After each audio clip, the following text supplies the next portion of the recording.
Hello, and welcome to the Political Dialogue podcast with me, your host, Aaron Hibbert. And today we're joined by the former Business Secretary, he was former leader of Liberal Democrats, and he was the MP for Twickenham, Servants Cable. Thank you for joining. No, it's a pleasure. Thank you. How are you?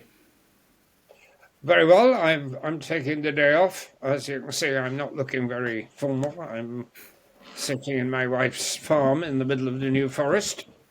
I live in Twickenham, but I take time out here. This is where I write my books. So, I'd just like to start off with a couple of questions, essentially asking, what was your childhood like and what got you into politics? Well, my childhood wasn't massively unconventional. I can't claim great wealth or poverty.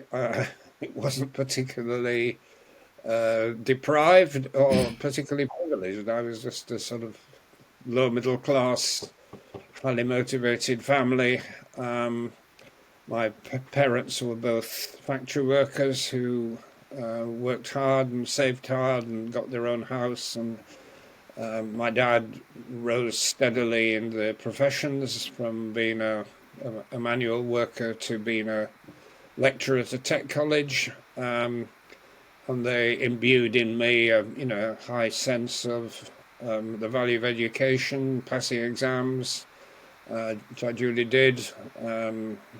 Went off to Cambridge from a very ordinary Northern grammar school. I think the only issue which affected me later is the household wasn't particularly happy, but I managed to shut out most of the unhappiness noise. And I suppose I first became politically aware as a teenager because my father had very, very, what we now call right-wing views. Talking a long time ago, very pro the empire, very strong racial prejudices of one kind or another. And I started reacting against that when I was a teenager. But, we argued. We had a very bad period when my late wife, I married. It was Indian origin. That definitely didn't go with the family values at the time, and we didn't speak to each other for a long time. But eventually, my father, lesser extent, mum, and also my mum, accepted that I was as I was. They came to love my wife, actually. All the bad things were forgotten, and they evolved. I mean, in a way, a rather encouraging view about human nature, that people can evolve out of old prejudices and be much more liberal in their outlook. And what was it that got you into politics?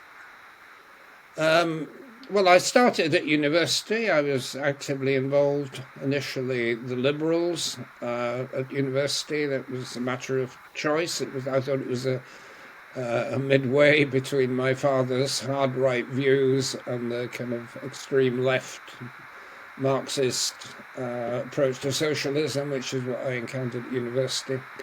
But for tactical reasons, I supported Harold Wilson in the 1964-66 election and campaigned to support a Labour MP winning the seat where I lived.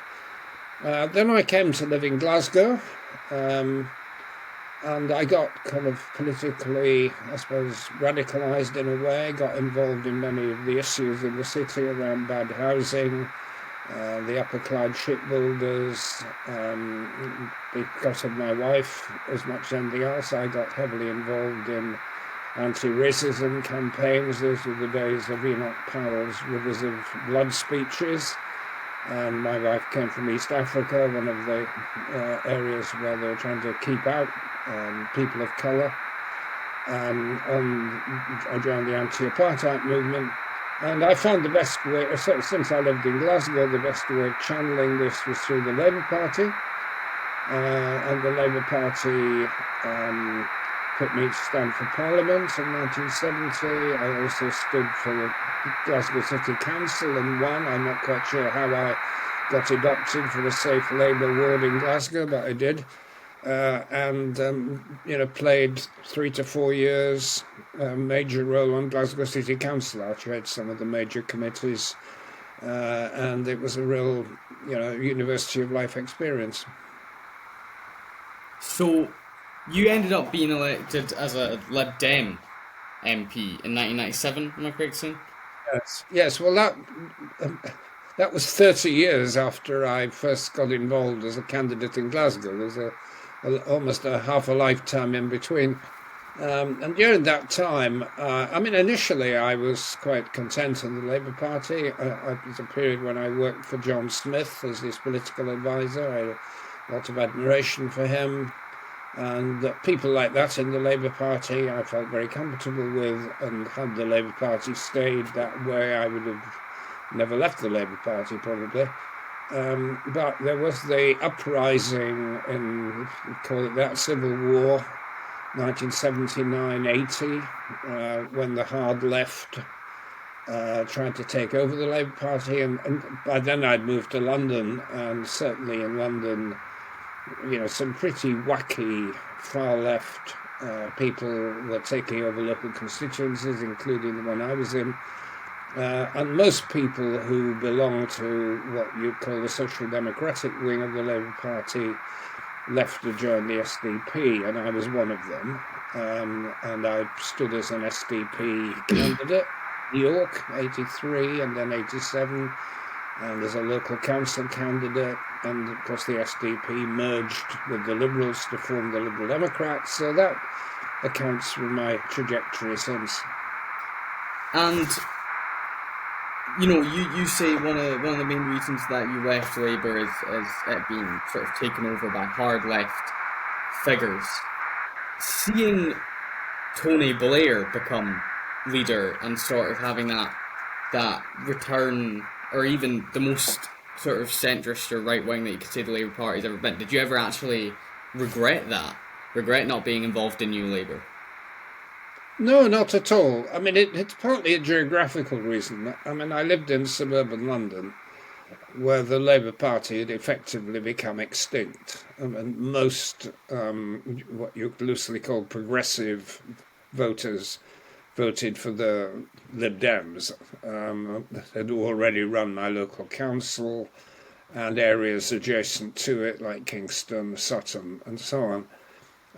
So when I was adopted to stand for Parliament for the Lib Dems in Twickenham, that was about 1990, it was a perfectly natural place to be. And I think, Paddy Ashdown was the leader at the time, and I think we saw our role as complementary to the Labour Party rather than antagonistic necessarily. And a lot of the people who voted for me in Twickenham were basically Labour supporters. They wanted to defeat the Tories, and that's how I got elected.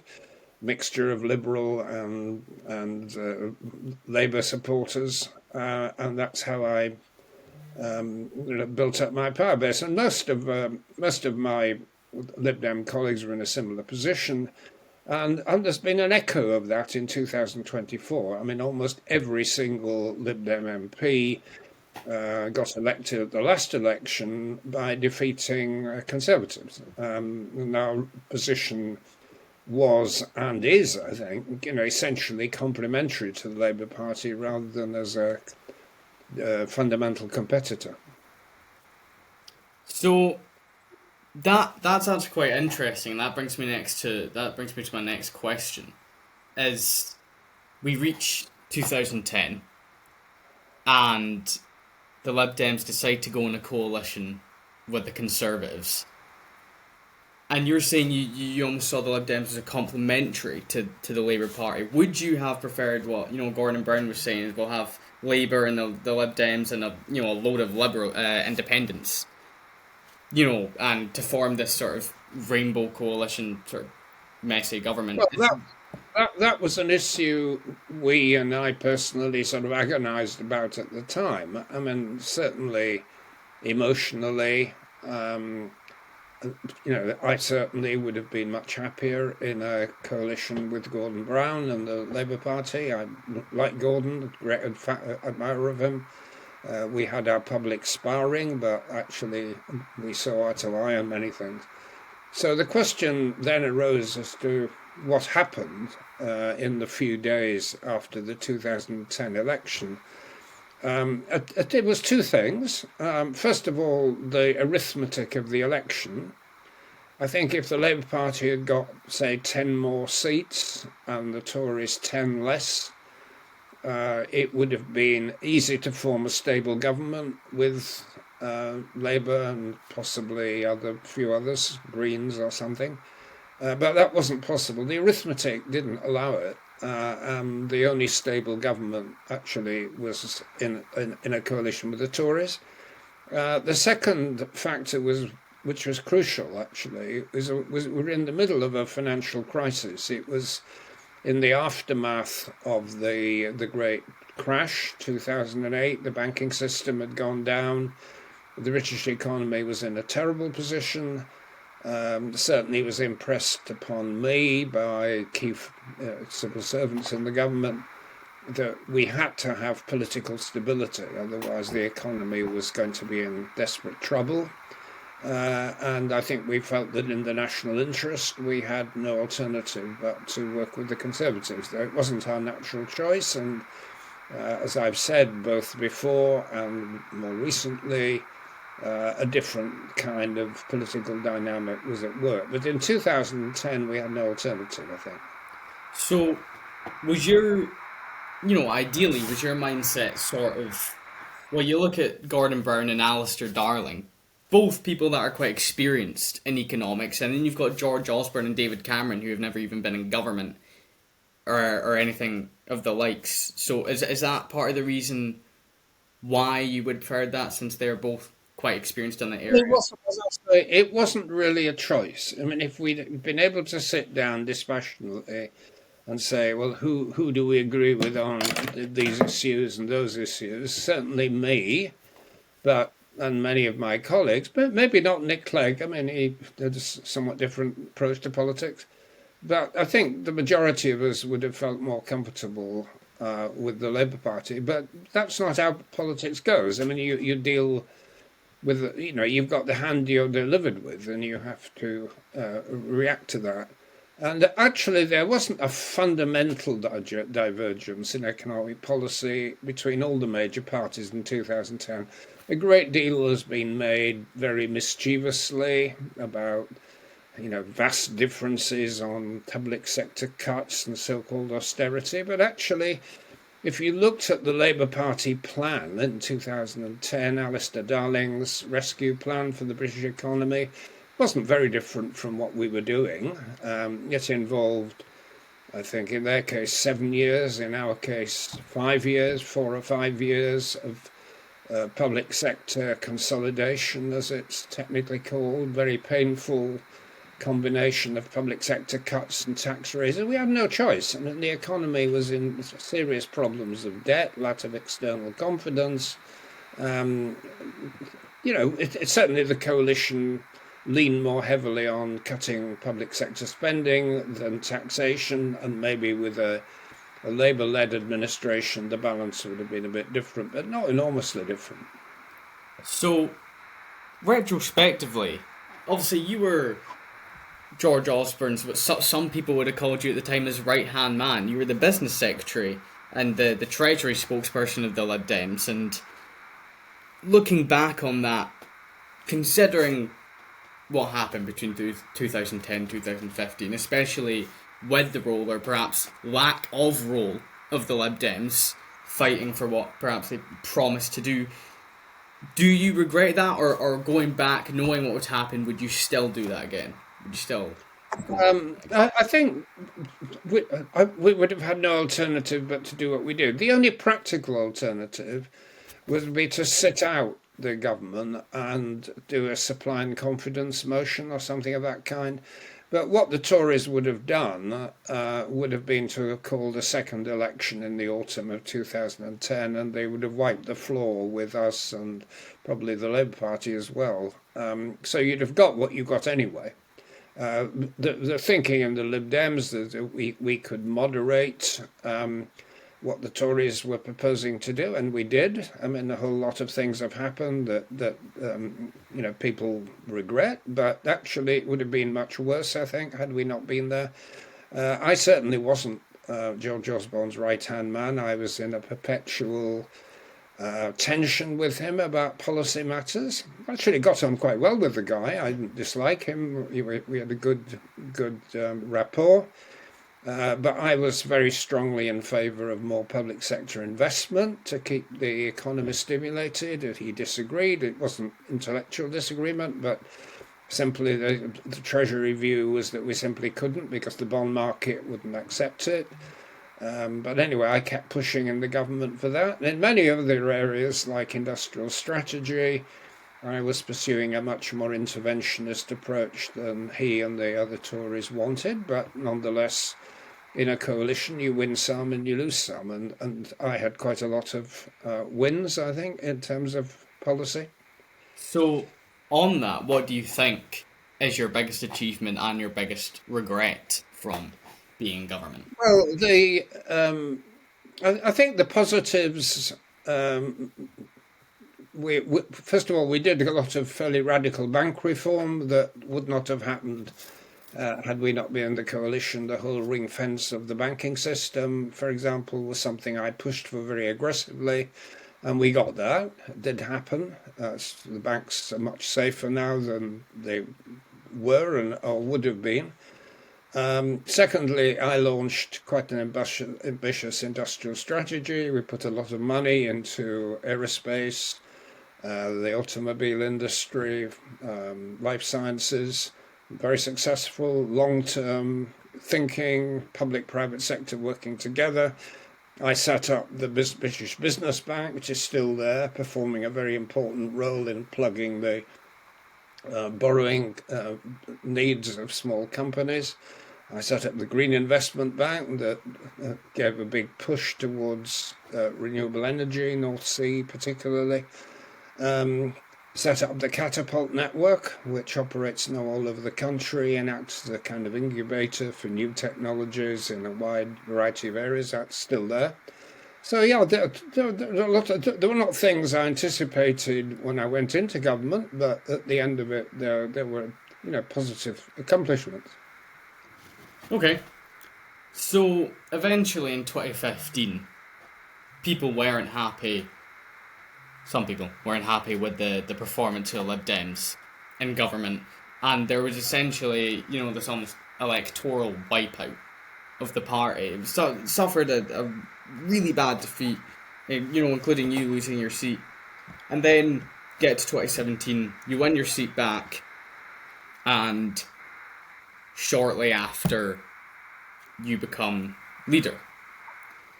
And you campaigned for a second EU referendum, want to confirm the public's opinion on that. Personally, I'm not a big fan of that. I was actually had Norman Lamb on the podcast a few days ago, and obviously, that contributed to him not running as an MP again either. And I think an issue I have with that is essentially, in Scotland, we're not able to say what some people can say, like the Tories or Labour can say, oh, well, you've already decided, why are you campaigning? This is a once-in-a-generation thing. But if we're saying, well, let's have a second EU, and what's to say that we won't have a second Scottish one? And you previously called it seriously disrespectful and utterly unproductive when Tim Farron suggested it a few months after the referendum. So, do you regret campaigning for a second referendum?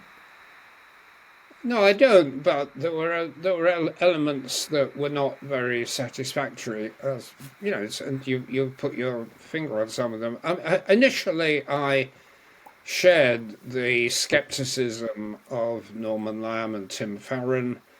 Norman and others, that this was the right track. But two things happened, which I think changed the calculus.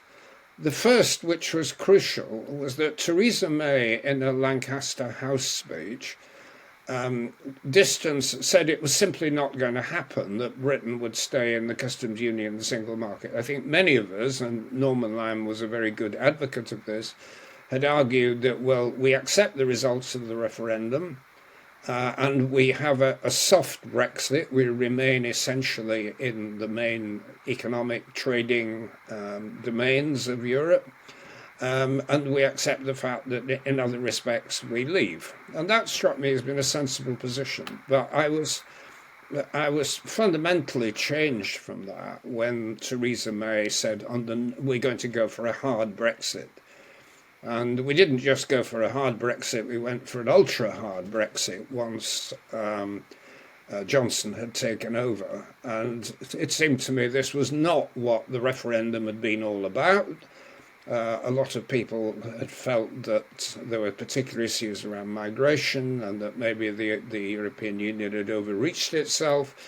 I don't think anybody at any stage during the referendum campaign was arguing for Britain to leave the single market or leave the customs union, but that's what happened. So it seemed to me perfectly legitimate to start campaigning for a second vote, which is what we did.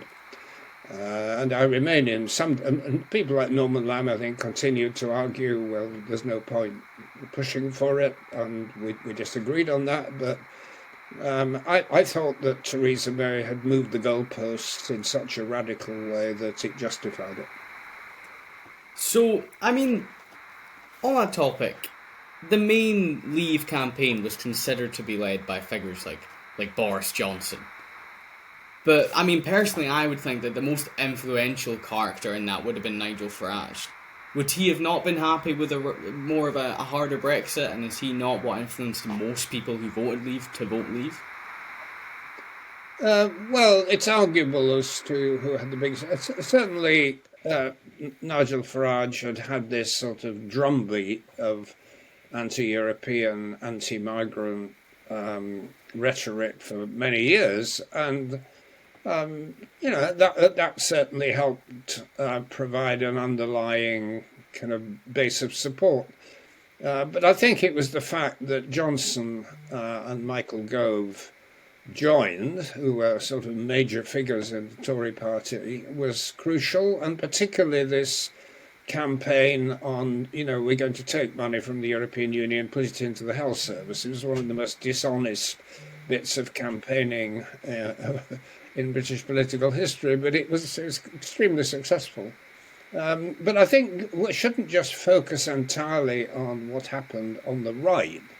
What happened on the left was equally important. The vast majority of Labour MPs and Labour supporters thought that Brexit was an extremely bad idea, but the Labour Party didn't campaign particularly energetically, with a few exceptions, against the Leave campaign, mainly because of Jeremy Corbyn's leadership at that time. Yeah. Nobody quite knew where he stood. Lots of people thought he was actually a Brexiteer, but certainly he didn't give any leadership. And so when the referendum happened, it was turned into a kind of referendum on the Tory government, and it was ludicrous, and we weren't actually voting on the merits of the issue. I mean, yeah, I think you're right there. I think, in my opinion, Jeremy Corbyn probably was not hardline, but I would say probably leaned more Brexiteer, but he probably decided not to support it because most of his MPs already didn't like him because he was way too far left, borderline sort of Marxist, in my opinion, for the Labour Party. He just got all these people to come in and vote him in. So I think that would just worsen his opinions amongst MP to the point where he wouldn't even be able to build a full shadow cabinet. But the fact that he didn't campaign was actually rather crucial in knocking away some of the working class vote that we would otherwise have been able to rely on. Absolutely. So I'm assuming one day, though, you would want the UK to join the EU again. And if so, when do you think would be a responsible time to have that second referendum? Would you believe it would be a time where the UK is in a better spot? Or do you believe like a specific sort of, how many years away? Well, I think phrases like rejoin are not helpful because the prefix "re" implies back, right? Mm-hmm. And the way I see it is that, Britain and Europe will look very different in a few years' time. I mean, the Ukraine war has forced people to think about Europe in a different way. The European Union is now doing kind of radical things that were never dreamt of at the time, like European borrowing, or European bonds. And I think crucially, the UK, there is now almost a settled consensus that Brexit was a bad mistake. If you look at the opinion polls, it's partly that a lot of Brexiteers have changed their mind, mainly because of the demographics. The Brexit vote was heavily dominated by people of my generation. Young people voted strongly to remain, and the older generation is moving on. So, British public opinion has changed. The only question now is what's the time frame and how does it happen?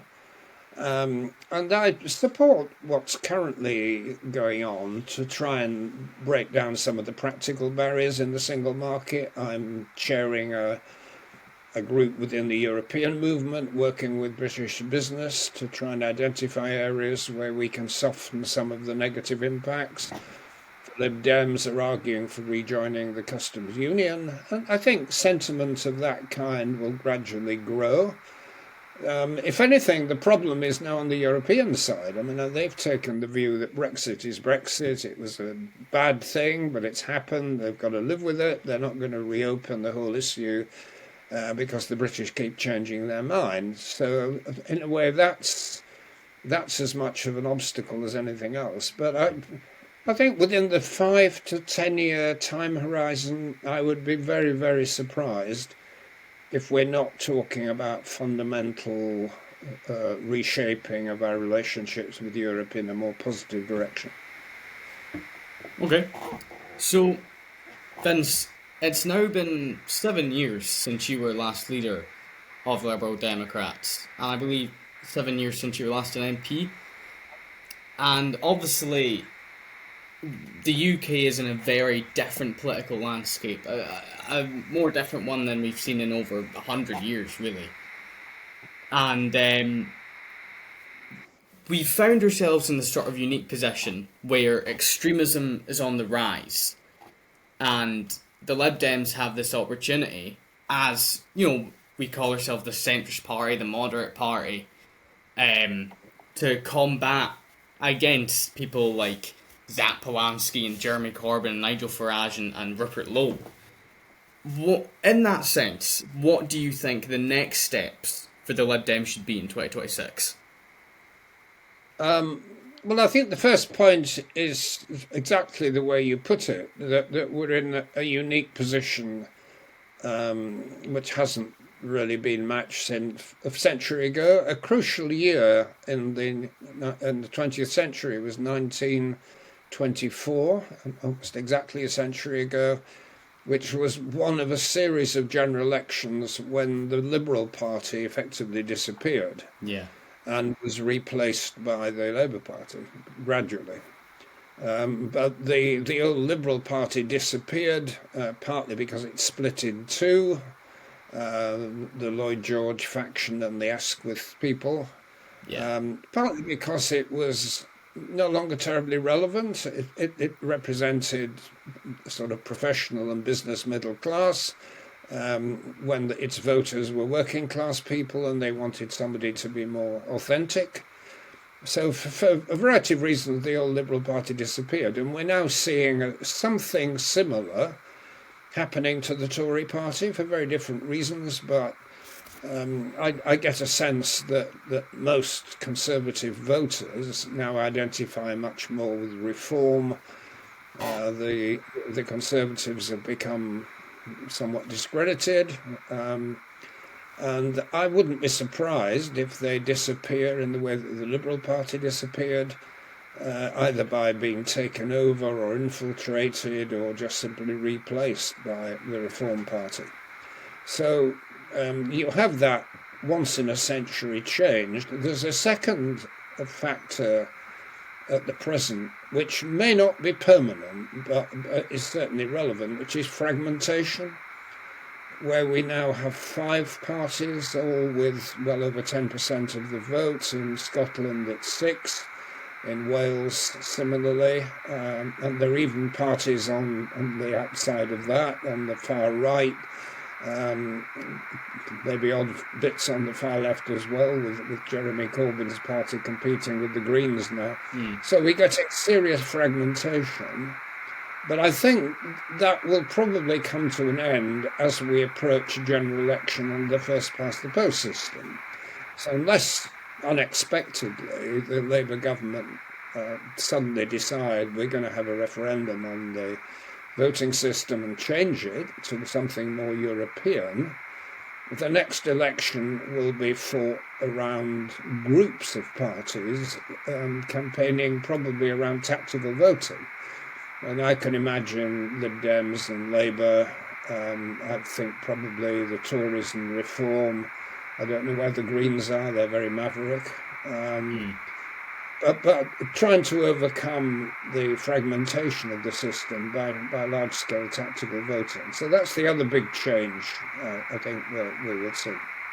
I mean, do you really think that could happen, though? Because if you count the Tory party, the Conservatives are the oldest and most successful political party to ever exist, and in the world. It was only 7 years ago where they got quite a big majority. Would it not be quite surprising that they would just so quickly fade out like that? I mean, they have had terrible times. I know they're lowest number of MPs they've ever had. But part of me, I would seriously doubt that they would not get into government again one day, because I think they'll eventually gain that reputation back, where it's essentially that the Conservatives are seen as the competent party, and everybody thinks that Labour is more sort of considerate of other people and less about figures, but then they can't actually get anything done. So, I mean, personally, I don't think that that's the end of the Conservatives, but I do also think that these other parties, the Lib Dems, the Greens, and Reform, have a very good chance of getting into government. Well, you may be right. How would you? But let's not forget, when the Liberal Party disappeared in 1924-25, they had been arguably the most successful party. Certainly in 100 years, you'd had the great Liberal Reform government with Lloyd George, Winston Churchill, and others. Probably one of the best governments Britain had had. And then they disappeared. So this can happen. Yeah. But you may be right. I think a critical group are these 20,000 or so who have signed up to the this grouping led by Ruth Davidson and various others, and David Gauke, who are asserting the argument of an old style Tory party with its values of support for private enterprise and private freedoms, but moderate, one nation, etc. If they succeed in building up their position in the Tory party, you may well be right, but their current leadership, Kemi Badenoch, have just dismissed them out of hand as completely irrelevant and is moving to the right and making it clear that's where she wants the party to be. So whoever wins that tussle will determine what happens to the more moderate Tories, and what is happening on the ground as opposed to in the columns of newspapers is that many of those moderate Tories now vote Lib Dem, and I suspect that if Kemi Badenoch's approach prevails, that's where most of them will finish up.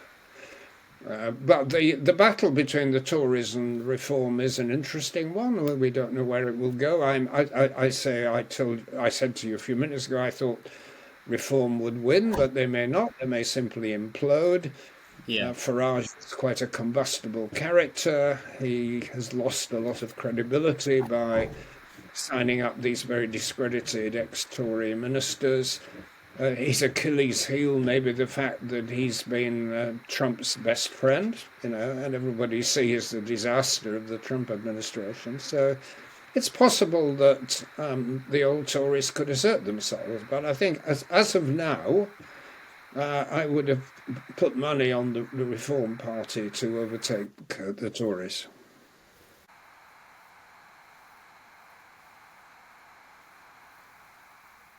Okay, well, thank you very much for joining us, Sir Vince Cable. And thank you to the viewer for watching. Goodbye.